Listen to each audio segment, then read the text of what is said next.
이재명 대표가 연임에 성공하면서 일단 2기 지도부는 더 강력한 이재명 대표 중심의 어떤 지도부가 되었는데, 근데 10월 위기설, 이게 사실 대표되고 뭐 하루 만에 이런 기사가 나와서 좀 본인도 좀 마음이 그럴 것 같습니다만, 어쨌든 벌어지고 있는 일이니까요. 10월 위기설이 떠오르고 있는데, 지금 7개 사건과 관련해서 4개 재판이 진행 중인데, 그중에 2개 재판의 1심 선고가 10월에 나오거든요. 네. 일단 아까 조금 전에 나왔던 김지호 전 부대변인은 아무리 선거 결과가 어떻게 나온다고 해도 별로 리더십은 흔들리지 않을 거라고 했는데, 구자룡 변호사가 보기엔 좀 어떠세요?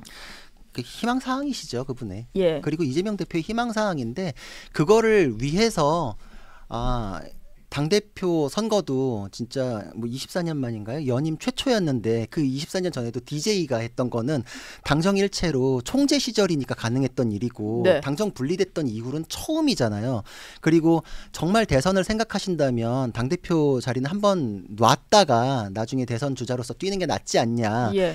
정상적인 정치인은 그렇죠. 근데 이재명 대표는 그렇지 않잖아요. 그러니까 정말 하루도 방탄을 놓을 수가 없거든요. 네. 그러니까 자신의 방탄을 위해서는 의원 배지도 필요했고 당대표 지위도 필요했기 때문에 자기 방탄, 사법 리스크 방탄용으로 이렇게 왔고, 거기서 10월, 11월쯤에 이 선고가 날 때 저는 상당한 부분은 유죄가 날 거라고 예상을 하고 있거든요. 그럼 본인이 모를까요? 당연히 알죠. 그러면은 그거에 대해서 당내에서 다른 이견들이 나올 거를 더 대비했기 때문에 이번에 최고위원들도 정말 나를 끝까지 떠나지 못할 사람들로만 채워넣겠다라고 강성으로만 채워 넣은 게 아닌가, 이런 생각을 했어요. 그러니까 네. 처음에는 자연스러운 투표 흐름에 맡겨도 내 의중을 알 거라고 생각했는데, 정봉주 전 의원이 1위로 치고 올라가니까 굳이 유튜브로 자기 차에 불러가지고 김민석 의원 네. 힘 실어줬잖아요. 의중을 더 명확하게 드러냈죠. 그렇죠. 그러니까 민주당은 사실 이재명 대표의 일극체제고 완전히 장악해버렸거든요. 다른 목소리들은 다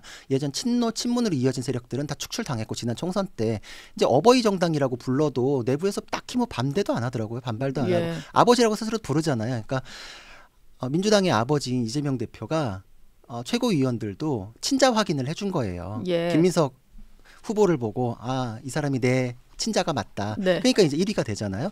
다 대부분 그렇게 힘 실어주니까 순위가 급변하면서 올라갔는데, 이분들은 이재명 대표와 개딸을 보면서 지금 컨셉을 완전히 잡고 거기서 완전히 센 목소리를 내버렸기 때문에 갑자기 또 태세 전환해가지고 자기가 무슨 합리적인 의견 가진 것처럼 얘기하기도 쉽지 않은 분들이에요. 그런 분들로만 채워진 거는, 반대로는 이재명 대표가 정말 본인의 사법 리스크가 너무 걱정되다 보니까 당이 그렇게만 짜여져도 상관없겠다 라고 생각을 한 거라고 생각을 해요. 어쨌든 1심에서 뭐 유죄가 선고가 된다 해도 지금의 어떤 민주당의 그 하고 있는 말들을 보면, 수사에 대해서도 다 부당하다고 하는 걸 보면 재판에 대해서도 좀 인정을 하지는 않을 것 같다는 생각이 좀 들어요.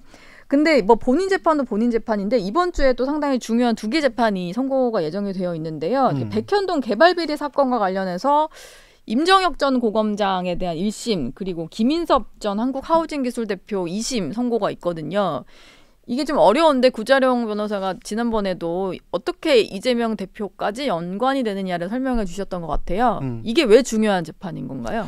사실 그 사법 리스크에 대해서는 이런저런 물타기가 있는데, 아까 뭐 정권과의 관계 뭐 이런 거에 대해서 뭐 검찰이 이러네 저러네 그러는데, 아까 앵커가 잘 짚어주셨다시피 이 사건은 사실 지난 대선 때 민주당 당내 경선부터 터져 나왔던 얘기잖아요. 그때 나왔던 얘기죠. 예, 상대 그렇죠. 후보 진영에서. 그렇죠. 예. 이낙연 캠프에서 나왔잖아요. 당내에서 나왔고, 문재인 정권 때 수사 시작됐고, 그러면은 지금 이재명 대표를 옹호하는 논리로 말하시는 분들은 문재인 정권과 그때 당시의 검찰과 이낙연 후보와 지금의 검찰까지 쭉 연결되는 원팀이 있다는 뜻인가요? 뭐 말도 안 되죠, 그런 거는. 그거는 네. 그렇게밖에 변명을 못한다는 게 좀 논리가 빈약하구나라는 것만 드러낼 뿐이고, 이 사건들은 왜 중요하냐면, 이재명 대표에 대해서는 뭐 나온 거 없지 않냐라고 이제 주장을 하는 거는 사실 주변의 사건들에 의해 가지고 퍼즐이 다 맞춰지고 있기 때문에 굉장히 막다른 골목까지 몰리고 있어서 큰 의미를 갖고 있거든요. 네. 심지어 이수진 전 민주당 의원도 얼마 전에 그 총선 때 그때 그런 얘기 했었잖아요. 예. 백현동이나 이런 것들 이재명 대표는 인허가권자였기 때문에 절대 못 빠져나간다. 예. 형량으로 따진 무기징역까지도 가능하다. 네. 뭐 이런 얘기까지도 했었는데 판사 출신인데 그렇죠. 뒤늦게 이제 그런 얘기를 했죠. 양심 고백처럼. 뒤늦게 네. 그러니까요. 참 공천이 그 양심보다 더 중요한 것도 참 네. 안타까운데 법조인이라면 그런 평가를 할 수밖에 없다 이런 생각을 해요. 예. 왜냐하면 그 사건은 지금 이재명 대표를 빼고 주변에 있는 브로커나 그런 관계자들만 이 사업을 진행할 수가 없어요. 인허가권자가 최종 결재를 해줘야지 목적을 달성하잖아요. 예. 김인섭 씨도 브로커잖아요. 브로커가 알선 수재를 통해서 나한테 돈을 주면 내가 이거에 대해서 로비해줄게. 이거거든요. 혐의가 예. 그거예요. 그러면 도대체 내가 돈을 받았는데 로비를 안 했으면 그 사업이 안 됐어야 되잖아요. 근데 사업이 됐어요. 막 4단계 종상향이 되고 그 사업을 탐내는 사람들이 굉장히 많았는데도 불구하고 안 됐었던 이유는 인허가권자가 원하는 결론을 안 내줬었는데 네. 김인섭 씨가 딱 들어온 순간 허가방이라는 김인섭 씨가 말했던 게 다 됐어요. 근데 만약에 여기서 이재명 대표하고 김인섭 씨 사이에 모종의 관계가 없다라고 치면 김인섭 씨는 사실 그냥 사기가 돼야 되거든요. 네. 근데 알선 수재로 지금 유죄가 됐잖아요.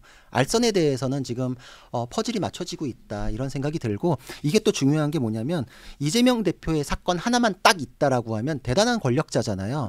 그러면은 그거에 대해서 판단이 굉장히 부담스럽고 어려울 수 있겠지만 주변에 연관된 사건에서 법원이 판결을 내렸으면은 그거에 대해서 형사 판결은 대단히 높은 신빙성이 있기 때문에 다른 관련 사건에서 거기서 인정된 사실관계를 정면으로 부정할 수 없어요. 예. 그러니까 여기서 김인섭이 이런 행동을 했고 이게 유죄가 됐다. 라는 판결이 있으면 이재명 대표의 사건에서도 그 부분은 거의 그대로 수용이 되거든요. 그러니까 이거는 굉장히 다른 부분에 의해 가지고 퍼즐이 거의 다 맞춰진 셈이에요. 그래서 큰 의미가 있어요. 예. 관련 사건들에 대해서 그래서 이재명 대표에 대해서 정말 무지성으로 막 이렇게 옹호하는 분들은 이재명 대표 지금 밖에서 정치 활동 하잖냐. 뭐 이러면서 네.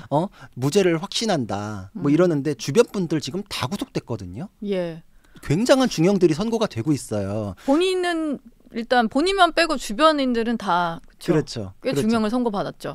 근데 그 주변 사람들이 알아서 그냥 각자의 무슨 범죄를 저지른 게 아니거든요. 이재명 대표 없이는 설명이 안 되는 사건들이에요, 전부. 네. 그렇죠. 예. 이재명 대표만 근데 싹 빼가지고서 나머지 사람들이 알아서 했다고 하면은 그 인허가 결제 뭐 북한으로 송금하거나 이럴 때 뭐 주고받은 공문 뭐 이런 것들 설명이 안 되거든요.